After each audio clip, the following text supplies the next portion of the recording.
It started with a silence that felt louder than any scream. He stood by the window, a shadow against the city lights.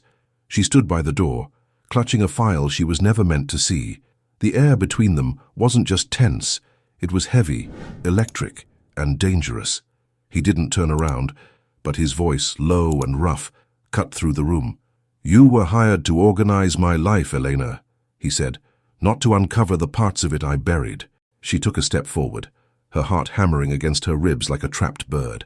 "I didn't mean to find it," she whispered, though they both knew that wasn't the point. "But now that you know," he turned, his eyes dark, unreadable, and terrified. "You have a choice." He walked toward her, stopping just inches away, close enough for her to feel the heat radiating from his chest. "You can leave," he murmured, his gaze dropping to her lips. "Or you can stay and help me keep it." She didn't breathe. She didn't move, because in that moment she realized the danger wasn't the secret. The danger was him. The night everything changed didn't look like a turning point. It looked like a Tuesday. It smelled like old paper, expensive scotch, and the rain falling against the glass. There are moments in life that divide time into before and after. The kiss that shouldn't have happened, the touch that lingered a second too long, the truth they both feared sitting on the desk between them. Maybe you know the feeling. When someone's presence changes the chemistry of the room, you tell yourself it's just a job. You tell yourself he's just a boss and you are just an employee. But the heart is a traitor. It doesn't listen to logic. It listens to the rhythm of someone else's breathing. It notices the way his hand clenches when he's frustrated. It memorizes the scent of his cologne long after he's left the room. This isn't just a story about a secret. This is a story about the walls we build to protect ourselves, and how terrifying it is when someone finally finds the door.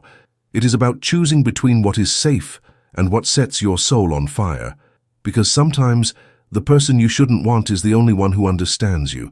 By the end of this story, you will understand something profound about love. You will understand why we keep secrets, why we hide the parts of ourselves that are broken, and why sometimes it takes another broken person to make us whole again. You will see that love isn't always soft light and sweet words. Sometimes love is a storm that tears everything down so you can build it again. It began in a quiet, historic district of Boston 6 months ago. The leaves were turning gold, and the air was crisp with the promise of winter. She needed a job. He needed a ghost, someone to manage his life without being part of it. He didn't know it then, standing in his high-rise office looking at her resume, but she was about to change everything. Have you ever felt that pull you couldn't explain? That magnetic force that defies reason? If stories of forbidden passion, high stakes, and rediscovered love move you, subscribe to the channel. There is a new romantic journey here every night. Let this story take you somewhere else for an hour. Somewhere where feelings are deep, and love is the only law that matters. The heavy oak door creaked open, revealing a room that swallowed the light. Elena stepped inside, clutching her leather portfolio like a shield against the atmosphere. The library smelled of mahogany, aged leather, and something sharp, like winter air. Floor-to-ceiling bookshelves lined the walls, filled with legal tomes that looked untouched for years. In the center of the room sat a massive desk, cluttered with files and shadows. Behind it sat the man she had read about in the papers but never seen. Judge Julian Thorne did not look up when she entered. He continued writing. The scratching of his fountain pen against the paper was the only sound in the world. He was younger than she expected, perhaps 40, with hair the color of midnight. Broad shoulders filled out a charcoal suit that looked tailored to intimidate. "Sit," he commanded, his voice a deep baritone that vibrated in her chest. He didn't ask. He directed with the casual authority of a man used to being obeyed. Elena sat, smoothing her skirt, trying to quiet the sudden racing of her pulse. He finally looked up, and she felt the air leave her lungs in a rush. His eyes were a piercing, icy blue, sharp enough to cut glass. They scanned her face not with interest, but with a clinical, detached assessment. "You're late," he said simply, though the clock on the wall showed she was on time. "I'm exactly on time, sir," she replied, her voice steady despite her nerves. He leaned back, the leather chair groaning under his weight, studying her. "On time is late in this office, Miss Vance. Early is on time." His gaze lingered on her hands, then her eyes searching for a weakness. She held his stare, refusing to look away, refusing to be small. A flicker of surprise crossed his face, there and gone in a heartbeat. "Most assistants don't last a week," he warned, his voice dropping lower. "They find the silence too loud or the work too demanding." "I'm not most assistants," she said, and for the first time the air shifted. He stood up then, and the room seemed to shrink around him. He was tall, imposing, moving with a predator's grace around the desk. He walked to the window, turning his back to her, looking out at the grey city. "My life is private, Miss Vance. That is the first and only rule." "I understand," she said to his back, watching the tension in his shoulders. "You will see things here, you will hear things. They do not leave this room." He turned back and the light from the window caught the hard line of his jaw. "I have enemies, Elena. Powerful ones. And I have no patience for mistakes." Using her first name felt like a test, or perhaps a warning. "I don't make mistakes, Judge Thorne," she lied, hoping he couldn't hear her heart. He stepped closer, invading her personal space, testing her resolve. "Oh, we'll see," he murmured, the scent of sandalwood and rain washing over her. "The job is yours, don't make me regret it." The first week passed in a blur of silence and strict instructions. He spoke only when necessary, his words clipped, efficient, and devoid of warmth. She worked in the antechamber, separated from him by the heavy double doors, but she could feel his presence on the other side, like a gravitational pull. Sometimes she would catch him watching her from the doorway, a brooding silhouette. He would look away the moment she noticed, retreating back into his fortress. The work was demanding, organizing case files, managing a schedule that was impossibly full. But it was the secrets she sensed in the margins that kept her awake. Why did he never take calls after 8 p.m.? Why were there gaps in his calendar that he refused to explain? Why did he look at her sometimes with a mixture of hunger and regret? She told herself it was curiosity. She told herself it was professional diligence. But deep down she knew it was something else entirely. She was drawn to the darkness in him, like a moth to a dangerous flame. One evening, a storm rolled in off the harbor, rattling the window panes. The office was dim, lit only by the green banker's lamp on his desk. Elena was packing up to leave when the intercom buzzed, startling her. "Miss Vance, bring the grey file, immediately." His voice sounded strained, different than the cold composure he usually wore. She grabbed the folder and pushed open the heavy doors to his sanctuary. He was standing by the fireplace, one hand bracing himself against the mantel. His tie was loosened, the top button of his shirt undone, a rare sight of disorder. He looked exhausted, the weight of the world pressing down on his shoulders. "Sir?" she asked softly, stepping into the room, the carpet muffling her heels. He didn't move. "Leave it on the desk and then go." But she didn't go. She couldn't.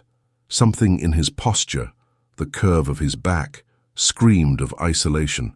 "Is there anything else you need?" she asked, her voice barely a whisper. The silence stretched, thick and suffocating, filled with the sound of rain. He turned slowly, and she saw the mask had slipped, just a fraction. His eyes were weary, but they burned with a strange, intense light. "Why are you still here, Elena?" he asked, not unkindly but with confusion. "It's storming," she said, a flimsy excuse that neither of them believed. He looked at her, really looked at her, as if seeing her for the first time.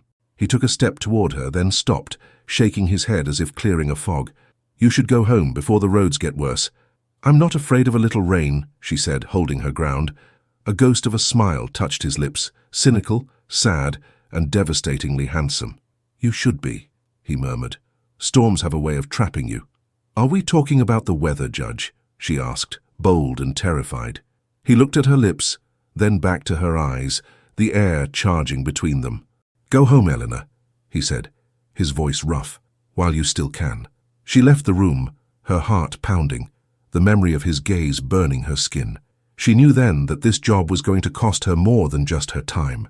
Weeks turned into a month, and the routine settled into a dangerous rhythm. They moved around each other like planets in orbit, close but never touching. The office became a world of its own, suspended in time and silence. Every morning she placed his coffee on the corner of his desk. Every morning his hand would brush hers, accidentally or perhaps not. The contact was fleeting, a spark of static electricity that jolted them both. He would pause, his fingers lingering near hers for a millisecond too long. She would pull away, breathless, pretending she didn't feel the heat. They never spoke of it. They never acknowledged the current running beneath the floorboards. But the air grew thicker with every passing day, heavy with unsaid words.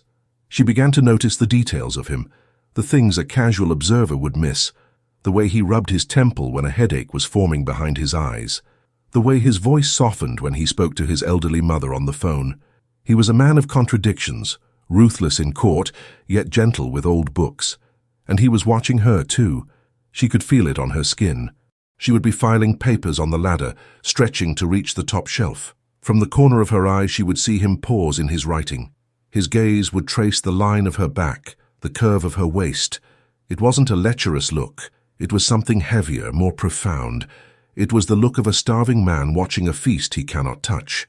When she turned, he would be back to his work, the mask firmly in place. But the tension was building, layer by layer, like sediment turning to stone. They started working later, staying long after the rest of the staff had gone. The building emptied out, leaving them alone in the quiet, high above the city. The isolation created an intimacy that felt illicit, even though they were just working. Shared takeout dinners eaten over case files, the smell of Thai food and old paper. Conversations that started about work, but drifted into dangerous territory. "Why did you become a judge?" she asked one night, the city lights glittering below. He looked out the window, his reflection ghosting against the glass. "Because the law is clean," he said quietly. "Life is messy. The law is order." "Is order enough?" she asked, daring to push him. He turned to her, his eyes dark. "It has to be, when you've seen the alternative." One afternoon, she was organizing the archive room in the back of the office. It was a narrow space, filled with dusty boxes and the scent of history. She didn't hear him come in. He moved with the silence of a shadow. She turned, carrying a heavy stack of files, and nearly collided with him. He reached out to steady her, his hands gripping her upper arms. The files tumbled to the floor, scattering white paper across the carpet. Neither of them moved to pick them up. His grip was firm, his fingers warm through the silk of her blouse. She looked up at him, her breath catching in her throat. He was so close she could see the flecks of grey in his blue eyes. She could smell the coffee on his breath, the soap on his skin. Time seemed to stop, the world narrowing down to the space between their bodies. His gaze dropped to her mouth, his pupils dilating in the dim light. For a moment she thought he would kiss her. She wanted him to. Her body leaned in, a subconscious surrender to the gravity of him. His hands tightened on her arms, pulling her a fraction of an inch closer. Then, just as quickly, he released her and stepped back, his jaw clenched. "Careful," he said, his voice strained. "You could have hurt yourself." "I'm fine," she whispered, though she felt anything but fine. He knelt down to pick up the papers, hiding his face from her. "Leave these," he said gruffly. "I'll handle it. Go back to your desk." It was a dismissal, sharp and cold, designed to rebuild the wall between them. But as she walked away, she saw his hand trembling as he reached for a file. The avoidance that followed was painful, a physical ache in the chest. He stopped looking at her. He stopped the late-night conversations. He became the judge again, cold, distant, impartial, and unreachable. But the silence wasn't empty anymore. It was full of suppressed energy. It was the calm before a hurricane, the pressure building before the explosion. Elena tried to focus on her work, but her mind was consumed by him. She found herself wondering about the man behind the robe, behind the rules. What was he so afraid of? What was he hiding in the shadows of his past? She began to notice inconsistencies in his schedule, odd gaps in the records, files that were marked strictly confidential, kept in a locked drawer she had no key for. Phone calls he took on a burner phone he kept hidden in his jacket. Her curiosity warred with her loyalty. She knew she should look away. She knew it wasn't her business. But she was falling for him, and love makes detectives of us all. She needed to know who he really was, and one night, fate gave her the key. It was the week before Thanksgiving, and the city was dressed in frost. Judge Thorne had been called away to an emergency hearing in D.C. The office felt empty without his brooding presence, yet strangely suffocating. Elena was tasked with organizing his personal correspondence for the year. It was a mundane task, sorting through invitations, thank-you notes, and bills. She was sitting at his massive desk, feeling like an intruder in his throne. The leather chair still smelled of him, sandalwood, and something distinctly masculine. She found herself running her hand over the smooth wood of the desk, It was scarred in places, marks of frustration or stress from years gone by. As she shifted a stack of leather-bound journals, her elbow bumped a hidden latch. A small secret drawer popped open on the side of the desk, hidden by the molding. Her heart skipped a beat. She knew she should close it. She knew this was the boundary she had promised never to cross. But inside, there was only a single photograph and a small velvet box. Her hand moved before her conscience could stop it. She lifted the photograph. It was old. The colors faded to sepia tones. It showed a younger Julian, smiling, a genuine, open smile she had never seen. His arm was around a woman who looked hauntingly familiar. She was beautiful, with wild dark hair and eyes that laughed at the camera. They looked happy. They looked like they owned the world. Who was she? And why was this photo hidden in a secret compartment? She picked up the velvet box next. It was heavy for its size. Inside lay a silver locket, tarnished with age, the chain broken. She opened the locket. It was empty, but the metal was scratched. "Forgive me," was etched into the inside of the silver casing. A chill ran down her spine that had nothing to do with the drafty window. This wasn't just a past relationship. This was a tragedy. "Forgive me." The words echoed in her mind. For what? Suddenly, the sound of the elevator dinging down the hall shattered the spell. He was back. Early. Panic, cold and sharp, flooded her veins. She shoved the photo and the box back into the drawer and slammed it shut. She scrambled to arrange the papers on the desk, her hands shaking. The heavy doors swung open and Julian strode in, looking like a thundercloud. He stopped when he saw her at his desk, his eyes narrowing instantly. "What are you doing?" His voice was low, suspicious. "Sorting the mail," she said, her voice sounding too high, too guilty. "I told you to do that at your own desk," he said, walking toward her. He placed his briefcase on the desk, his eyes scanning the surface. Did he know? Could he sense that his secrets had been disturbed? He looked at the hidden panel. It was closed, but was it closed perfectly? I needed the space," she stammered. "The light is better here." He walked around the desk, forcing her to stand up and move away. He didn't look at the mail, he looked at her. He reached out and tucked a loose strand of hair behind her ear. The touch was so gentle, so unexpected, it robbed her of speech. "You look flushed," he said softly, his thumb grazing her cheekbone. "It's warm in here," she lied. "Is it?" He stepped closer, trapping her between the desk and his body. "Or are you hiding something from me, Elena?" His eyes searched hers, not with anger, but with a terrifying intelligence. He knew she was lying. He just didn't know why. "I have nothing to hide," she whispered, looking up at him. "Everyone has something to hide," he replied, his voice melancholic. "Even you. Especially you." He leaned down, his face inches from hers. "You're curious. I see it in your eyes. You want to know the man behind the judge." "Is that a crime?" she breathed. "In this office?" He paused, his gaze dropping to her lips. "It's a felony." The air was thick enough to choke on. The secret in the drawer burned between them. He wanted to kiss her. She could feel it radiating off him in waves. But he pulled back, the discipline of a lifetime taking over. "Go home, Elena," he said, turning his back. "Tomorrow is a long day." But the connection had shifted. The dynamic had changed. She had seen a piece of his soul, the smiling man in the photo, and he had seen her guilt, her curiosity, and her desire. The next day, the atmosphere was different, softer. He asked her opinion on a case. He asked her how she took her coffee. Small cracks in the ice, tiny bridges being built over the chasm. They worked side by side, reviewing evidence for a high-profile fraud case. He read a passage aloud, his voice rich and captivating. She watched his hands turn the pages, strong and capable. "You have a good legal mind," he told her suddenly, looking up. "I dropped out of law school," she confessed, a secret of her own. "Why?" He put the pen down, giving her his full attention. "My father got sick. The money ran out. Life happened." He looked at her with a new respect, a deepening understanding. "Life has a way of ruining plans," he said quietly. "But sometimes," she said, meeting his gaze, "it leads you to where you need to be." He held her gaze for a long moment, the silence heavy with meaning. "Maybe," he whispered.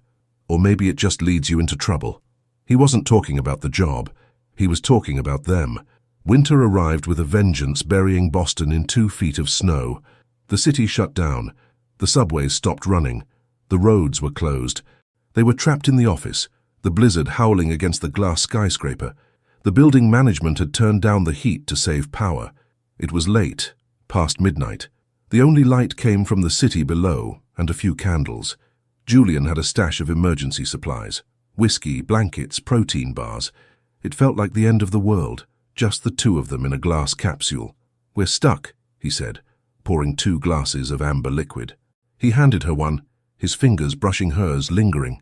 They sat on the leather sofa in his office, wrapped in thick wool blankets. The formality of the desk was gone. The barriers of employer and employee dissolved. The whiskey burned pleasantly in her throat, warming her from the inside. "Tell me something real," he said, staring into his glass. "What do you mean?" she asked, watching the candlelight dance on his face. Not the interview answers, not the polite conversation. Something real. She took a breath. "I'm scared that I'll never be anything more than an assistant." He looked at her. "You are already more than that." "And you?" she asked, emboldened by the darkness. "Tell me something real." He was silent for a long time. She thought he wouldn't answer. "I'm scared that my past is going to destroy my future," he admitted. The vulnerability in his voice broke her heart.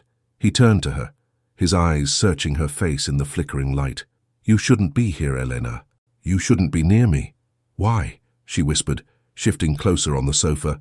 "Because I am not a good man," he said, his voice rough with regret. "I don't believe that," she said, reaching out to touch his hand. He looked at her hand covering his expression tortured. "You don't know what I've done, who I've hurt." "Then tell me," she urged softly. "Let me decide." He shook his head. "If I tell you, you'll leave. And I—" He stopped, the words catching in his throat. "And you what?" She pushed, her heart racing. "And I don't think I can handle you leaving," he confessed. The admission hung in the air, fragile and devastating. He moved then, sudden and fluid, turning his body toward hers. His hand came up to cup her face, his thumb tracing her lower lip. Her breath hitched. The world narrowed down to the heat of his hand. "Elena," he breathed, her name a prayer and a curse on his lips. She leaned into his touch, her eyes fluttering closed. "Julian?" she whispered, using his name for the first time. The sound of it seemed to snap something inside him.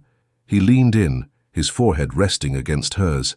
They breathed the same air, their inhales and exhales syncing up. She could feel the rapid beat of his heart through his shirt. "I want to kiss you," he murmured, his voice vibrating against her skin. "I want to do things that will get us both fired." "No one is watching," she whispered, her hands finding his shoulders. "I am," he said, pulling back slightly to look into her eyes. "I have to look at myself in the mirror every day." But he didn't pull away. He stayed there, hovering on the precipice. His nose brushed hers. His lips were millimeters away. She could taste the whiskey on his breath. She parted her lips, an invitation, a plea. He groaned, a low sound of surrender, and tilted his head. The anticipation was agonizing, better than any touch. The promise of the kiss was almost stronger than the act itself. Electricity arced between them, a physical force. And then, the lights flickered on. The hum of the HVAC system roared back to life. The spell shattered. He pulled back as if burned, standing up abruptly. He walked to the window, putting the width of the room between them. "The power is back," he said, his voice flat, devoid of the emotion from seconds ago. "The roads will be cleared by morning." Elena sat on the sofa, cold despite the blanket, feeling the loss like a physical blow. They had been so close. But the wall was back up, and this time it was higher than ever. The days following the blizzard were excruciating. Julian was distant, burying himself in work, refusing to meet her eyes. But the secret drawer called to her. The compromising past he had hinted at. It was the key to everything. She knew she shouldn't look, but she had to know what he was protecting. One afternoon he left for a lunch meeting with the district attorney. He left his keys on the desk, a mistake he never made. Elena stared at the small silver key on the ring, the key to the drawer. She locked the office door. Her hands were shaking so hard she dropped the keys twice. She hurried to the desk, inserted the key and turned it. The drawer slid open. The photo was there, the locket, but there was something else underneath them now. A folder. She opened it. Inside were court transcripts, old ones 10 years ago. State versus Thorne. Not Julian, Marcus Thorne, a brother. She read rapidly, her eyes widening in horror. embezzlement, fraud, evidence tampering, and a letter, handwritten on prison stationery. "You promised, Julian, you promised to keep me out, you owe me," and a reply in Julian's handwriting, a copy he had kept. "I buried the evidence, Marcus. It's done. You're free. But I own you now." The room spun. Julian hadn't just protected a brother. He had buried evidence. He had obstructed justice. He had broken the very laws he swore to uphold. If this came out, he wouldn't just be disbarred. He would go to prison. He wasn't just a man with a sad past. He was a criminal. "I thought I told you," a voice said from the doorway, "that curiosity is dangerous." Elena froze. The blood drained from her face. She looked up. Julian was standing by the private entrance, the one he used to avoid the press. He wasn't angry. He looked resigned, defeated. He walked over and gently took the file from her numb fingers. "So now you know," he said, tossing the file onto the desk. "You buried evidence," she whispered, horror in her voice. "You let a guilty man go." "He was my brother," Julian said, his voice devoid of emotion. "He was 19. He made a mistake. He was going to be eaten alive in prison." "You're a judge," she said, tears pricking her eyes. "You represent the truth." "I represent the law," he corrected. "That night I chose blood." He walked to the window, looking out at the city he served. "I have spent every day of the last 10 years trying to make up for it," he said softly. "Every ruling, every sentence. I try to balance the scales." "But you can't," she said, standing up. "It's still there." He turned to her, his eyes pleading. "I know. And now my brother is back. He wants money, or he leaks the truth." Eleanor gasped. That's blackmail." "It's family," he said bitterly. He looked at her, and for the first time she saw the fear behind the power. "You have the power to destroy me, Elena. One phone call." "Is that why you hired me?" she asked, her voice trembling. "To keep me close? To watch me?" "No," he said firmly, stepping toward her.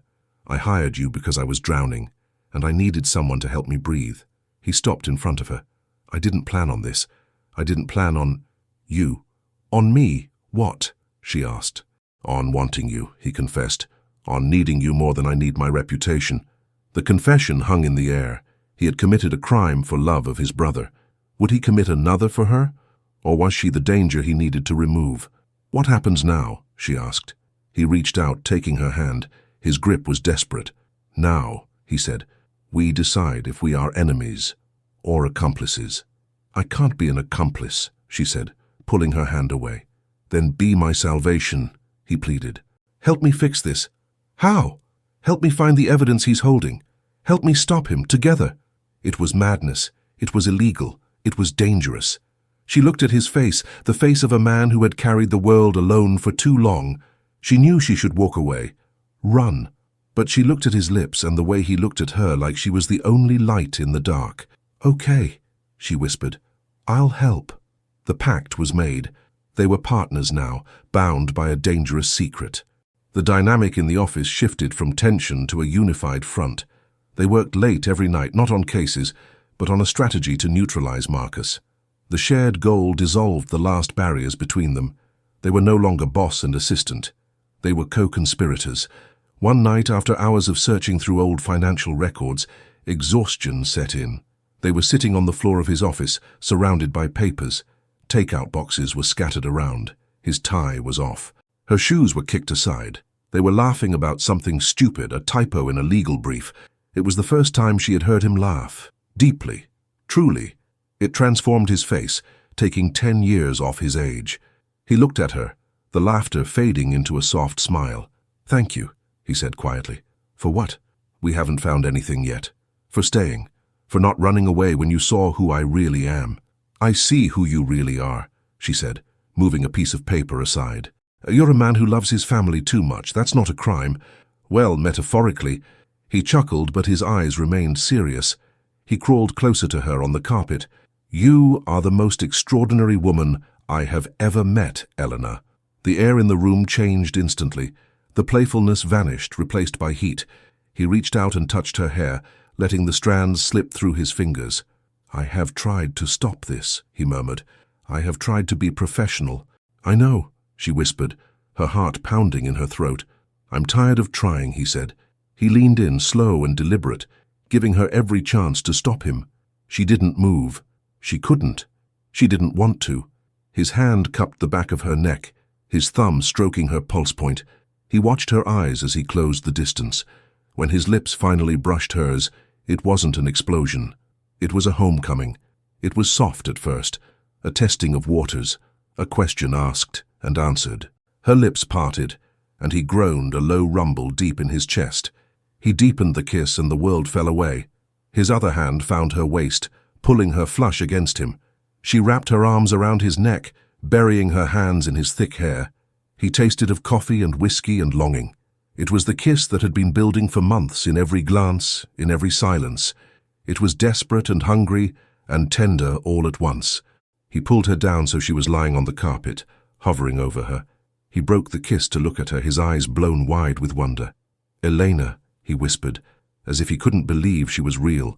"I've wanted to do that since the moment you walked into my office." "Why didn't you?" she asked, tracing his jawline. "Because I knew," he said, "that once I started, I wouldn't be able to stop." He kissed her again, harder this time, with a possessive edge. She felt his weight pressing her into the floor, grounding her. The files, the secret, the brother, the danger. It all faded. There was only him, his hands, his mouth, his heat. For the first time in his life, Julian Thorne wasn't a judge. He wasn't a guardian of the law. He was just a man holding the woman he loved. And for Elena, the risk didn't matter anymore. She was exactly where she was meant to be, in the eye of the storm, in the arms of the one man who could destroy her. And she had never felt safer. If you're feeling the tension, if you're rooting for them to break the rules, hit the like button. It tells me you want more stories where love fights against the odds. And don't forget to turn on notifications. You don't want to miss the moment the truth finally comes out. The office was quiet, but it was no longer empty. It was filled with the heavy, sweet weight of surrender. They sat on the floor, leaning against the mahogany desk, shoulders touching. Julian's tie was undone, hanging loosely around his neck like a broken chain. He looked younger, the harsh lines of stress smoothed away by her touch. "I have spent my life controlling everything," he whispered into the silence. "The outcome of cases, the perception of the public, my own emotions." He turned his head to look at her, his eyes vulnerable and unguarded.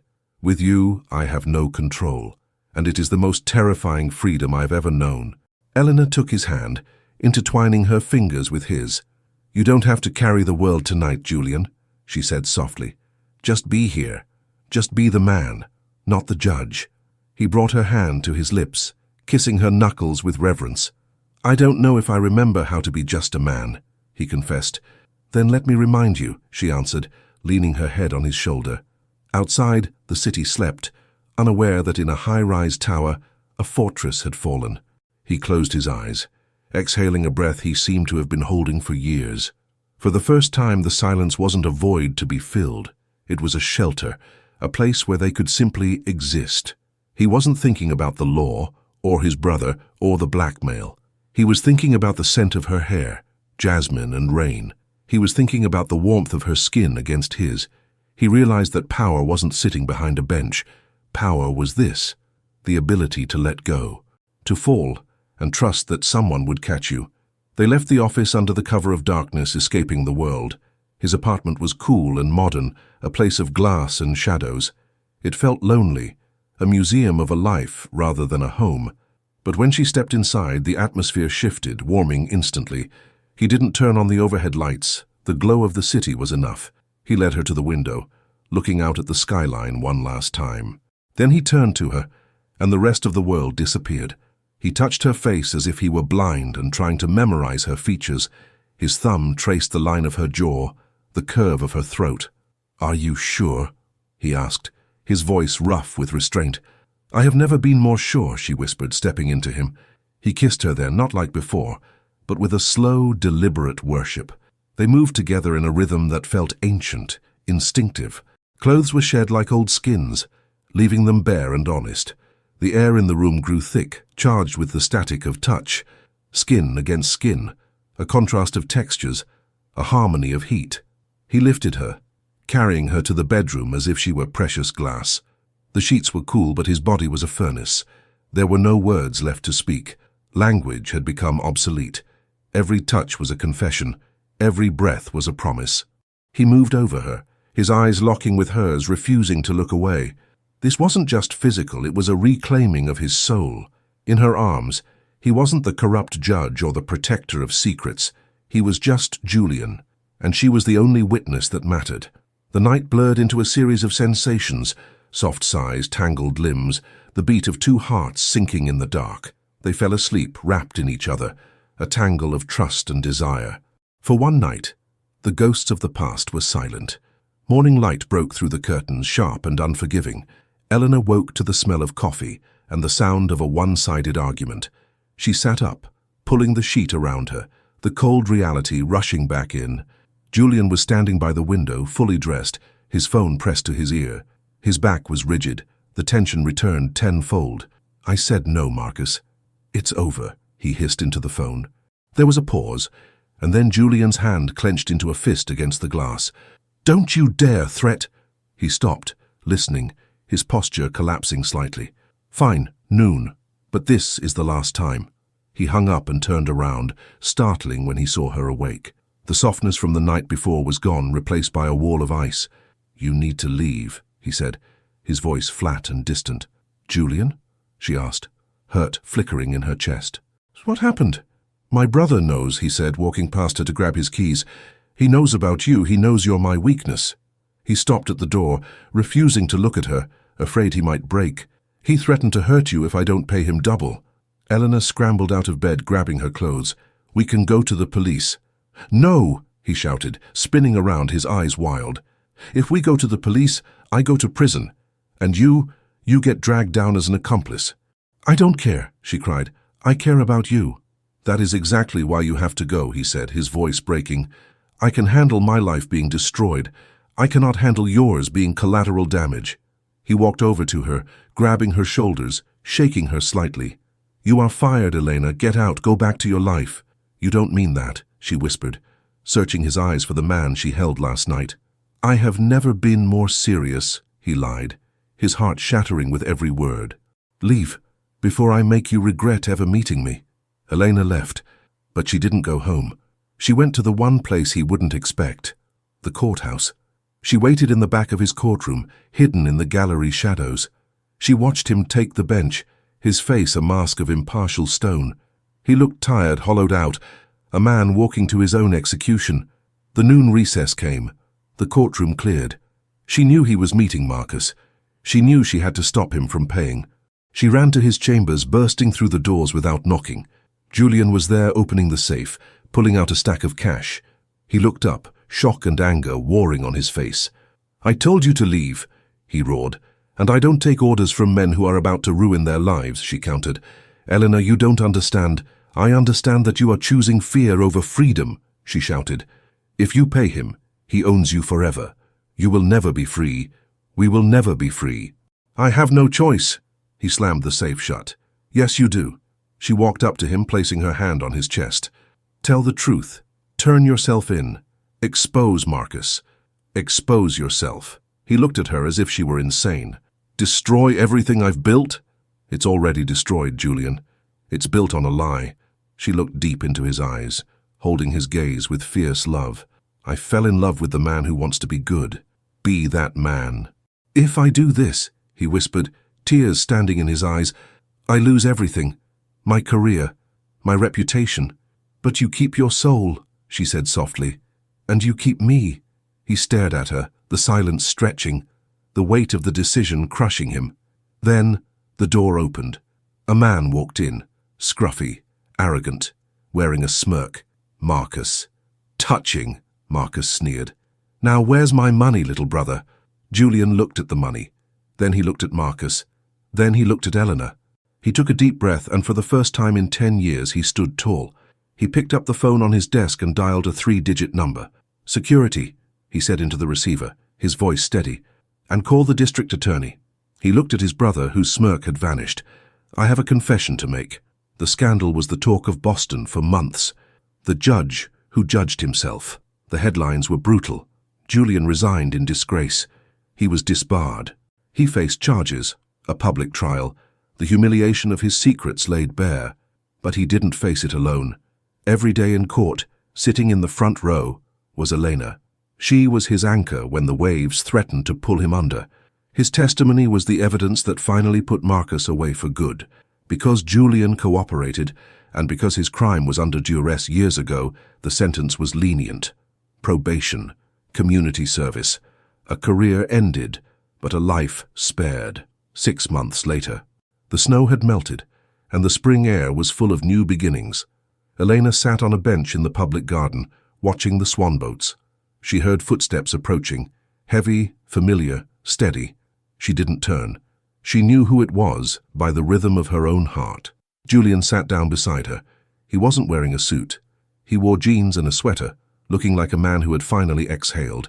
"They approved the book deal," he said quietly. "That's wonderful," she smiled, taking his hand. "And I started the legal clinic, free counsel for those who can't afford it." He looked at the water, then at her. The shadows were gone from his eyes.